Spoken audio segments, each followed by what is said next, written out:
So this very vulnerable share that I have is that I can't swim.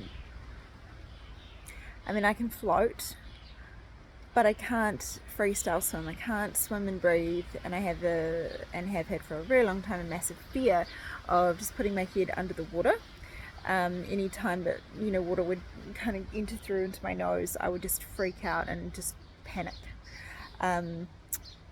So this has been something that I've kept.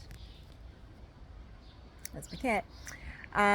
Kept private and really hidden it as much as I can from everybody that I know, because of the deep shame that's associated with it, right? And particularly like being a kid in New Zealand who can't swim. What's that about? And then being an adult in New Zealand who can't swim. It's a big deal. So I guarded this with my life basically, and never wanted anybody to know the truth. But what I'm noticing now is that it's been such a long time, and enough is enough, and it's really hindering me. I really just want to have more water based experiences that I don't feel like I can because I've not been confident in the water. And this brings me to, this is a pillar of how I live my life, right? Is when there is a block around something, when there's something that's stopping me from living a desire that I actually want to express, then I want to resolve it. This is just how I live. This is the way forward through growth, personal growth, and also affording yourself freedom from all of the things that would otherwise have you trapped and bound and in some kind of restriction. And this is what I'm really passionate about, moving towards those things that keep you blocked and keep you stuck. A lot of the time we will, and like I have done so far throughout my life with this particular block, is I have lived my entire existence with this ruling me. It has had power over me, so much so that I've not had some of the experiences that I wanted to have had, and that I've carried so much shame in my being about not being able to swim, right? So when we have a belief system, and mine was, I will never be able to do this. I'm just not a swimmer. I'm not good at this. And that came from swimming lessons that I had when I was little, when mum would get really, really angry at me because I wasn't picking it up as fast as the other kids. And what happened then was that because of that, and because of that judgment that I took on from her, I then believed that that was true. The belief system was created around that emotional experience. It was really painful when I was a kid. I felt like there was something wrong with me, and I really took that on as a kid. And then that meant that any further swimming lessons that I had at school, I just had this belief system where I was not a swimmer. I would not pick this up, and I would not be able to do this, and therefore it became my reality. And that's the power of belief systems, right? That these things inform your reality that you live. So strong, in fact, that it carried on throughout my entire life. I'm now 37, and this has been at play that whole time.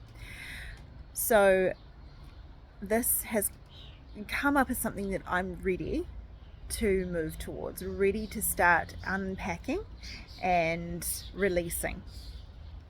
So in tantric philosophy, which is a lot of what I do is informed by tantra, there's something called a samskara, which is an emotional charge that has not been digested. So this can be something quite small or something quite big. It doesn't matter. Whatever it is, the fact that if you're not able to process it completely and completely integrate and understand it for what it is at the time, then it will stay imprinted in your system. All of this energy locked and all of these emotions locked within your system as this emotionally charged event. And you will know when there's something like this because you will have a memory about something and you will feel the feelings as if it is still really fresh, as if it is still taking place. You'll actually feel those emotions come up: anger, sadness, resentment, shame, whatever it is. So what happens then when we have this samskara, this emotionally unresolved situation within our system, we create a story around it. We create a belief system that then we live through for the rest of time until we actually end up resolving it. And as I said, mine became that I cannot do this. I am not a swimmer. I will not ever be able to do this, because of the judgment that I took on from mum, from her saying, you're not doing it as fast as the others. Essentially, you're not as good as the others. There's something wrong with you. Why aren't you getting this? So that has created an entire reality for me throughout my life. And the more that I work this way, the more I feel stronger to see these things that are blocks and to move towards them, to integrate and release them. So that's what I'm doing right now. That is absolutely my path for the next little while, as I'm going to confront my not being able to swim and see if I can switch this belief system around. So I'd love for you to follow along on the journey with me, because for you it might not be swimming.